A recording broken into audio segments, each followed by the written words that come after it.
Kita ini hidup hanya untuk belajar melepaskan. Oke, ya. Sementara dalam tanda petik kalau kita bicara ujian lah atau godaan hidup adalah getting atau mendapatkan, mencengkeram, menggenggam, meraih dan seterusnya gitu kira-kira. Pertanyaannya adalah pelit ini dibiasakankah atau nature kita sebagai manusia tuh emang merasa memiliki, gimana Gus? Gini loh, seganteng-gantengnya Abu Marlow, setajir-tajirnya, secerdas-cerdasnya, kalau nggak punya nafas, ya di kafan dia. Oke. Masukin peti, kubur. Barang paling mahal dalam hidup kita itu disebut oksigen, udara. Yang kita ambil, yang kita lepas. Jadi dalam hidup tuh nggak ada pelajaran pelit sebenarnya. Oke. Ambil, lepas, ambil, lepas. Ini pelajaran paling utama. Terima kasihlah kamu. Terima kasih. Oke. Ya, terima kasih. Jangan, kalau kamu udara, oksigen mau kamu miliki, kamu pelit pada orang lain. Oh, asam lambung kena itu. Kembung gitu aja. Masuk terus gak ada yang keluar gitu. Jadi justru kita bisa hidup karena ada yang melepaskan. Ada yang melepaskan. Oke. Maka jangan pernah berperilaku pelit, berperilaku menguasai sesuatu hal. Lepaskan. Kita disebut saudara karena kita seudara. Oke. Nafasmu, nafasku menyatu loh. Maka aku tidak akan pernah tega kepadamu. Udara yang ku ambil, ku lepaskan, kamu hirup, ambil, lepaskan. Kita saling berbagi di situ. Nah, maka aku tidak akan pernah tega, tidak pernah akan menguasai segala sesuatu yang sebenarnya adalah hak kamu. Nah, agama mengajarkan berbagai turunan dari pemberian-pemberian itu. Zakat, infak, sedekah, ya, wakaf, hadiah, hibah dan seterusnya. Itu untuk apa? Untuk berlatih. Sebagian dari rezekimu nafkahkanlah. Itu latihan sebenarnya.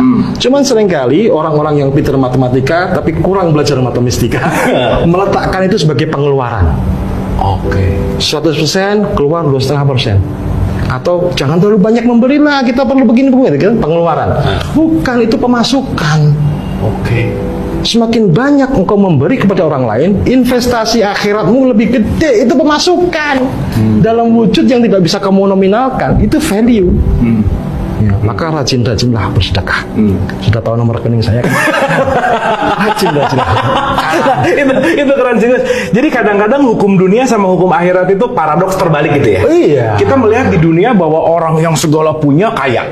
Padahal ketika tadi Gus Chan bilang bahwa itu adalah investasi, jangan-jangan lupa bahwa ketika kita bersedekah kita lagi berinvestasi untuk akhirat. Gitu ya poinnya. Nah, pertanyaan hitung-hitungannya Gus.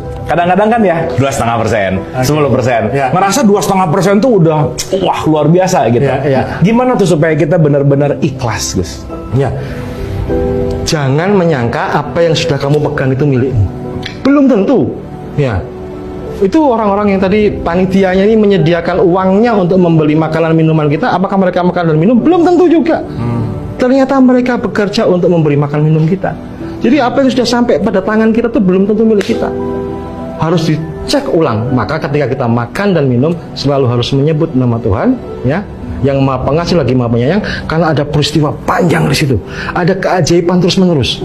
Secangkir kopi ini peristiwa luar biasa melibatkan jutaan manusia. Siapa tahu ada sepasang suami istri dari mudanya mereka tiap pagi ke kebun kopi, mengelola, merawat sampai memanennya. Ada truk yang mengangkut biji-biji kopi. Ada proses yang sehingga sampai kepada saya, kepadaku secangkir kopi. Yang bahkan aku tanpa usaha loh ini.